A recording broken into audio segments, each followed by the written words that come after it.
La Cour pénale internationale est impliquée activement dans une situation qui date de depuis 2004 en République démocratique du Congo.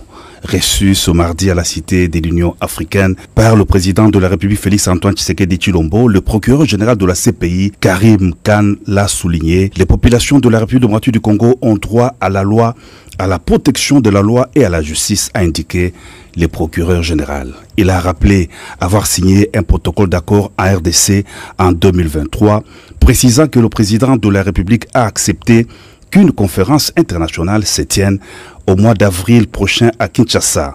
Le professeur Taylor Lubanga, qui a assisté à cette entrevue, parle de la conférence internationale de Kinshasa. Nous avons convenu avec le bureau du procureur depuis le mois de juin 2023 de mettre en place une conférence internationale qui sera chargée d'examiner les causes de la crise sécuritaire du pays, les causes des drames humanitaires, mais également l'instabilité que nous vivons depuis des années dans la partie orientale de notre pays.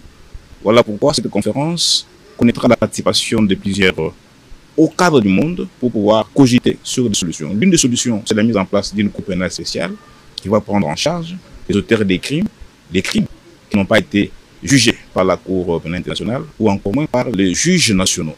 Il va être question, à l'occasion de cette conférence, d'examiner les voies et moyens de l'instauration de cette Cour pénale spéciale pour le Congo et que nous attendons de tous nos vœux pour finalement arriver à une approche holistique et globale qui prendra en charge à la fois les crimes de la CPI et ceux qui seront commis ici, mais qui vont être jugés par un mécanisme mixte, c'est-à-dire le mécanisme constitué des experts de la CPI, donc le juge de la CPI et les juges nationaux qui seront sélectionnés sur base d'un critérium connu de moralité et des compétences, de manière à lutter durablement contre l'impunité des crimes les plus graves. Que tous les seigneurs de guerre, toutes les milices dans n'importe quelle partie de la RDC, que nous sommes en train de trouver de nouvelles voies pour forger un nouveau partenariat avec la RDC, a dit le procureur général de la CPI. Il a émis le vœu que la RDC ait un futur glorieux auquel il a droit. C'est le temps des actions, a conclu le procureur général Karim Khan.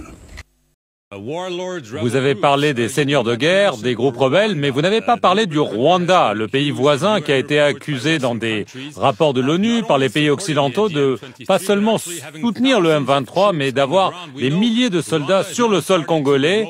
On sait que le Rwanda ne fait pas partie du statut de Rome.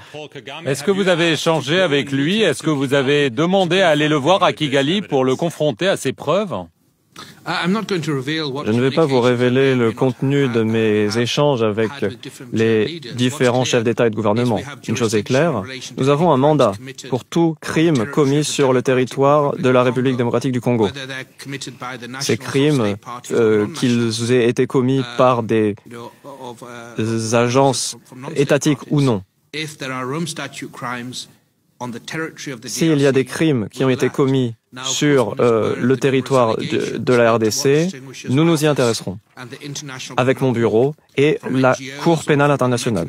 Ce qui nous différencie d'autres ONG, c'est que nous nous fondons sur des preuves scientifiques. Nous menons dans toutes les situations des analyses scientifiques où nous recensons des preuves et si ces preuves montrent que des individus ont commis des crimes, nous agirons. Si les preuves ne sont pas disponibles, nous n'agirons pas, mais nous agissons avec efficacité. Nous essayons de nouer des nouveaux partenariats avec les ONG, les sociétés civiles et j'ai été clair avec eux, il faut travailler de concert avec tous les États, avec les partis étatiques, non étatiques, les ONG, pour éradiquer la criminalité qui sévit en RDC depuis trop longtemps. Savez-vous ce que touche Kamere? Enfin, c'est lui qui joue le rôle du président de l'Assemblée nationale. Namoto a joué le rôle du président du Sénat. Bureau. Est-ce que vous voyez que si vous calculez, rien que Mbongo au bureau, on a vu bien bureau, ils ont touché. Rien que Mbongo au bureau, ils ont touché.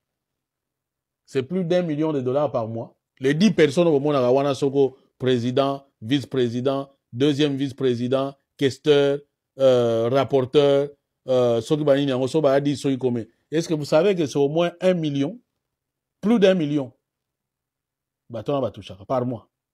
Président de l'Assemblée nationale a quelque chose comme dans les 300 000 dollars. Naya Sénat dans les 250 000 dollars. En fait, cet homme ici, en un mois, il a l'équivalent du salaire du président des États-Unis d'Amérique pendant une année. Est-ce que vous comprenez ça? l'émolument officiel du président des États-Unis d'Amérique, c'est $400,000 par an. Donc, ça, le connaît Nengazawana, en un mois ou en 2 mois, il a le salaire du président américain pendant une année. Il y a un Bendango, dans 1 mois. Tout au plus, 1 mois et demi. Tout le monde, on dit même en 2 mois.